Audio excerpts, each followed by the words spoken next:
So there are some problems that your book describes in terms of the physical dependence model. One of them is, the idea that, some major drugs of abuse, for example, cocaine, sort of like powdered cocaine, do not produce strong physical dependence. Remember, nicotine is our drug that is the highest, dependence liability. It turns out that if you deliver, cocaine in a more concentrated form and more rapidly, like for example through, crack cocaine, etc., and smoked, you will actually generate. You have a much higher dependence liability. You're more likely to actually generate dependence.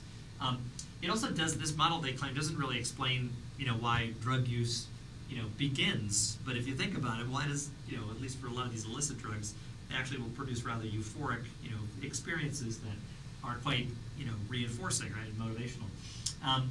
The other question is, why is there still relapse after successful withdrawal? So if you totally, withdraw from the substance and you go through a terrible withdrawal period and you start to feel better, without the presence of the substance, why do people so often relapse and start to reuse?